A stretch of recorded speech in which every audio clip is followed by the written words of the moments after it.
ఆ కాలమందు కనానీయులు పెరిజ్జీయులు ఆ దేశంలో ఉండిరి.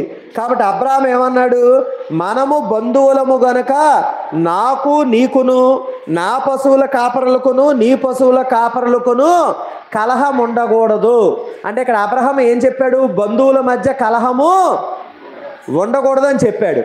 కాబట్టి నీ పశువుల కాపర్లకి నా పశువుల కాపర్లకి మధ్య గొడవలు వస్తున్నాయి. కాబట్టి నీకు నాకు మధ్య మనం బంధువులం కాబట్టి బంధువుల మధ్య కలహాలు ఉండకూడదు. కాబట్టి అబ్రాహాం ఏం చెప్పాడంటే మన ఇద్దరం వేరైపోదామని చెప్పాడు.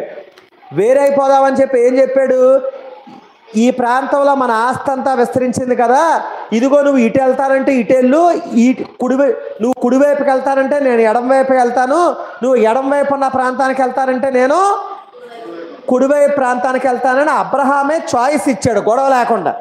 ఇప్పుడు అలా కాకుండా అబ్రహాము ఇదిగో నాకు నేను ఈ ప్రాంతం అంటే పొలాలు పంచుకోవటం లాగా నాకు ఇగో ఈ పొలం కావాలి ఈ ప్రాంతమే కావాలంటే లోతు కూడా నాకు కూడా ఇదే కావాలన్నాడు అనుకో, అప్పుడు ఏమయ్యేది, గొడవ వచ్చేది. అందుకే అబ్రహాం ఏమన్నాడు, నువ్వు ఇటు వెళ్తానంటే నేను అటు వెళ్తాను, నువ్వు అటు వెళ్తానంటే నేను అటు వెళ్తాను, నీకు కావాల్సింది నువ్వే సెలెక్ట్ చేసుకోమన్నాడు. చూడండి అక్కడ 9వ వచనంలో, ఈ దేశమంతయు నీ ఎదుట ఉన్నది కదా, దయచేసి నన్ను విడిచి వేరుగా నుండుము. నువ్వు ఎడమ తట్టుకు వెళ్ళిన ఎడల నేను కుడి తట్టుకు, నువ్వు కుడి తట్టుకు వెళితే నేను ఎడమ తట్టుకు వెళ్ళుదునని లోతుతో చెప్పగా, అంటే అబ్రహాం అక్కడ గొడవ పరిష్కరించాడు. నీకు ఎటు కావాలంటే అటు వెళ్ళు, నీకు ఏది కావాలంటే అది తీసుకో, మిగతాది నేను తీసుకుంటాను అన్నాడు. లోతు అప్పుడు ఏం చేశాడు, తన కన్నులెత్తి చూశాడు. చూస్తే ఆ యోర్దాను ప్రాంతం అంతా పచ్చగా కనిపించింది. ఇంకా అక్కడ బైబిల్లో రాయబడిన మాట అంటే అది దేవుని తోటలాగా కనిపించిందంట. ఏమనుకున్నాడు, నీళ్లు ఉన్న ప్రాంతం అది, కాబట్టి నీళ్లుంటే ఏమవుతాయి, పంటలు పండుతాయి. కాబట్టి పచ్చగా ఉంది, నీళ్లు ఉన్నాయి కాబట్టి ఇదిగో ఆ యోర్దాను ప్రాంతం నాకు కావాలి అన్నాడు.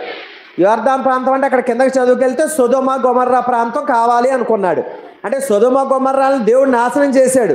కానీ మొట్టమొదట్లో ఎలా, ఇప్పుడు బూడిద ఉంది కానీ మొట్టమొదట్లో నాశనం చేయకముందు ఎలా ఉంది, పచ్చగా ఉంది. కానీ లోతు ఏం కోరుకున్నాడు, ఆ పచ్చగా నీళ్లున్న ప్రాంతాన్ని కోరుకున్నాడు.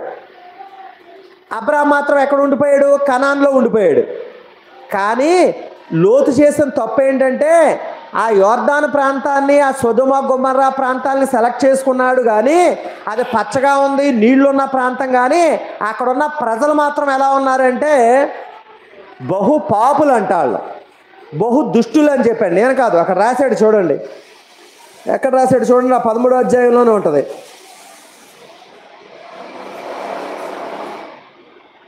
13వ వచనంలో, సొదొమ మనుష్యులు దుష్టులను యెహోవా దృష్టికి బహు పాపులునై ఉండిరి. అంటే ఇక్కడ దీని నుంచి ఒక పాఠం నేర్చుకోవచ్చు మనం. లోతు ఏం చూశాడు, కంటికి పచ్చగా కనిపించింది నీళ్లున్న ప్రాంతం అనే చూశాడు. కానీ అక్కడ ప్రజలు ఎలా ఉన్నారు అన్న విషయం చూడలేదు. అక్కడ ప్రజల పరిస్థితి ఏంటి అన్న విషయం చూడలేదు. వాళ్ళు దుష్టులు, పాపులంట.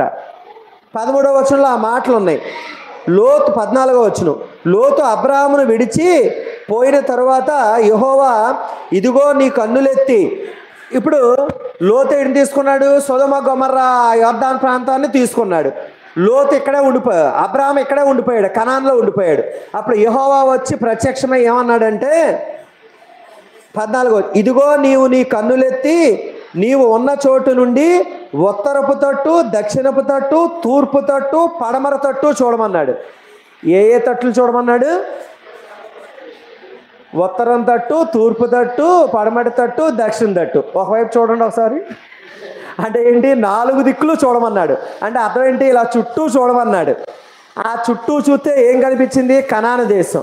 ఆ కనాను దేశాన్ని అంతకుముందు ఏం చెప్పాడు, 11వ అధ్యాయం 12వ వచనంలో నీ సంతతికి ఈ దేశాన్ని ఇస్తానని చెప్పాడు. ఇప్పుడు అబ్రహాముకు ప్రత్యక్షమై ఏమన్నాడంటే అటు పడమటకి, ఇటు తూర్పుకి, ఉత్తరానికి, దక్షిణానికి తిరుగు అన్నాడు. తిరిగాడు. తిరిగితే ఏమవుద్ది, చుట్టూ తిరగాలి. ఆ తిరిగిస్తే ఆ కనిపించిన దేశాన్ని అంతటిని 15వ వచనంలో, ఎందుకనగా నీవు చూచుచున్న ఈ దేశం అంతటిని నీకును నీ సంతానమునకును సదాకాలమును ఇచ్చేదను, మరియు నీ సంతానమును భూమి మీద నుండి రేణువుల వలె విస్తరింపజేసేదను. ఎట్లనగా ఒకడు